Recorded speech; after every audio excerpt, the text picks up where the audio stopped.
People who argue that gun control should not be stricter claim that the right was given to us by the Constitution. That is true, but think about when this Constitution was written. The Second Amendment was written in 1787 and ratified in 1788.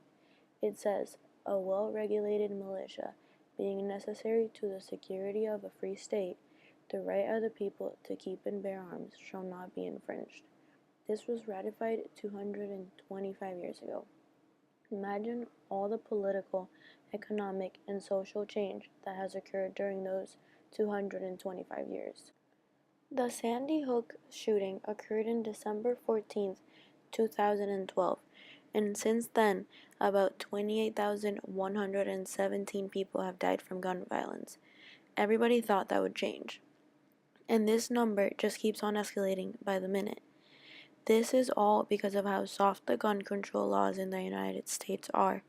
In Maryland, an applicant must be 18 years old for long guns, 21 years old for handguns, and machine guns, must have no serious criminal record, no pending court cases, no protective orders, no outstanding fines or judgments, have an honorable service record if ex-military, no history of serious mental conditions, and be a resident or a citizen of the United States. This seems to cover it all, but it is really easy to manipulate, especially with the black market having to do with guns and the private exchange.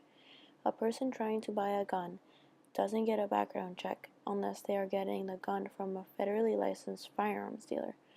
40 states allow private exchanges, which means they do not need to do any type of screening to get the gun. A study executed by the National Institute of Justice showed that 40% of all gun sales in the United States are done through private sales.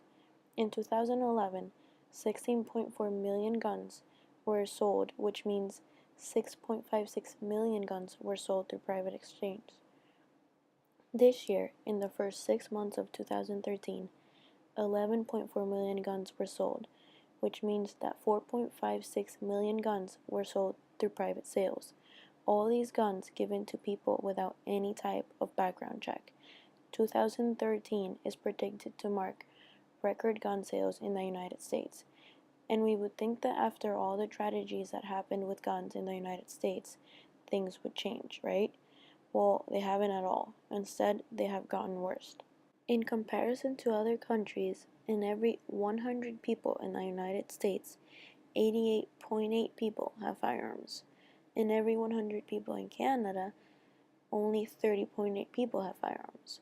Almost 89% of the United States owns a firearm, and a lot of the time it is not people who are mentally stable to own a firearm. Since Obama took office, there have been 20 mass shootings. In order for a shooting to be considered a mass shooting, there needs to have been 4 or more killed. There must be just one shooter. And lastly, the killing must have happened in a public place or series of places. It has only been 4 years since Obama became president, and we have lost 174 people in mass shootings. Other than Clinton, no president has seen more killings than Obama. Clinton was in office for 2 terms and saw 23 mass shootings. Is it really worth it to lose all these lives just because of the wrong person getting a gun?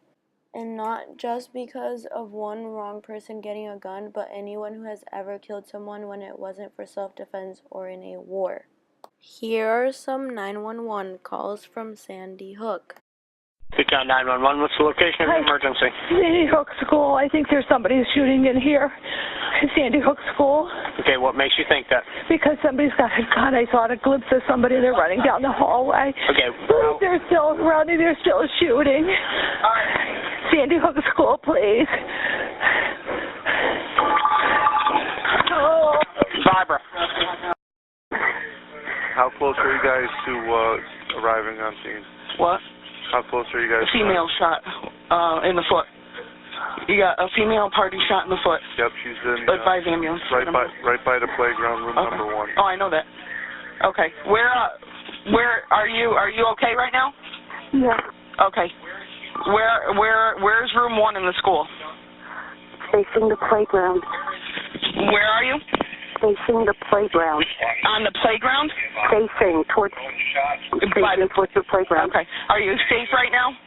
I think so. My press. Imagine all the kids that were killed in the Sandy Hook shooting. 20 kids just in one of those 20 shootings that have occurred. Is it really worth it that for every one of those deaths there are about 3.14 people grieving, and that is only the estimated direct family? And let's not only count the mass shootings. What about suicide? Having a gun facilitates suicide. A California study shows results that within a year after a person buys a gun, they become a victim of suicide. So many people who are depressed commit suicide. In the nation, there are 105.1 suicides per day. 53 of those suicides are committed by guns. I experienced this firsthand when my cousin was diagnosed with depression. He had all the treatment he needed and a family that loved him and supported him no matter what, but he also had a gun, and he chose that. These gun control laws in the United States are too lenient. It's too easy to get a gun. The process needs to be longer, and the United States should get ideas from other countries on how to tighten gun laws so that gun violence decreases, because it is at its highest in the United States. People say guns don't kill people, people kill people. This cliche is both true and false. People do kill people, and that's why we need better screenings and background checks for people who could be mentally unstable and be criminals. But also, guns do kill people. When getting attacked, a person is nowhere near as likely to get killed with a knife.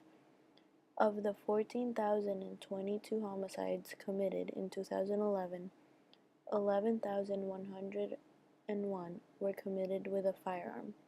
In England, where it is much harder, to get guns, there were 32,714 offenses involving a knife or a sharp object, but they led to only 214 homicides.